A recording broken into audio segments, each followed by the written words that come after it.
ಎಲ್ಲರಿಗೂ ನಮಸ್ಕಾರ. Welcome to my channel heart beats for dance. ಇಂದಿನ ಸಂಚಿಕೆಯಲ್ಲಿ ನಾವು ಭರತನಾಟ್ಯಮಲ್ಲಿ ಕಣ್ಣಿಗೆ ಉಪಯುಕ್ತವಾಗಿರುವ ಕ್ರಿಯೆಗಳನ್ನು ನೋಡೋಣ.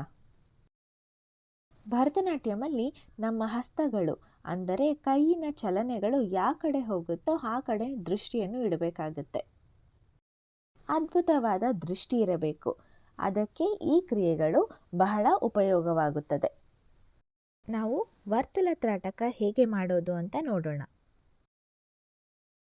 ವಜ್ರಾಸನದಲ್ಲಿ ಕುಳಿತು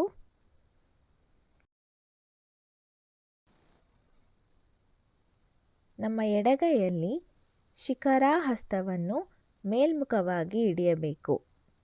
ನಮ್ಮ ದೃಷ್ಟಿ ನಮ್ಮ ಹೆಬ್ಬೆಟ್ಟನ್ನು ಹಿಂಬಾಲಿಸಬೇಕು. ಬಲಗೈಯನ್ನು ವೃತ್ತಾಕಾರವಾಗಿ ತಿರುಗಿಸಬೇಕು. ಬಲಗೈಯನ್ನು ವೃತ್ತಾಕಾರವಾಗಿ ಬಲದಿಂದ ಎಡಕ್ಕೆ, ಎಡದಿಂದ ಬಲಕ್ಕೆ ತಿರುಗಿಸಬೇಕು. ನಂತರ ಎಡಗೈಯಲ್ಲಿ ಶಿಖರಾಹಸ್ತವನ್ನು ಹಿಡಿದು ಎಡದಿಂದ ಬಲಕ್ಕೆ, ಬಲದಿಂದ ಎಡಕ್ಕೆ ತಿರುಗಿಸಬೇಕು. ಇದನ್ನು ವರ್ತುಲ ತ್ರಾಟಕ ಎಂದು ಕರೆಯುತ್ತಾರೆ.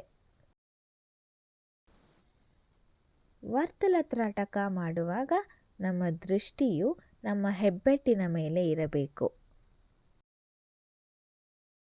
ನೃತ್ಯಕ್ಕೆ ಬೇಕಾಗಿರುವ ಅದ್ಭುತ ದೃಷ್ಟಿ ಮತ್ತು ಅತಿ ವೇಗವಾಗಿ ದೃಷ್ಟಿಯನ್ನು ಹಾರಿಸಲು ಈ ಕ್ರಿಯೆ ಬಹಳ ಉಪಯುಕ್ತವಾಗಿರುತ್ತದೆ.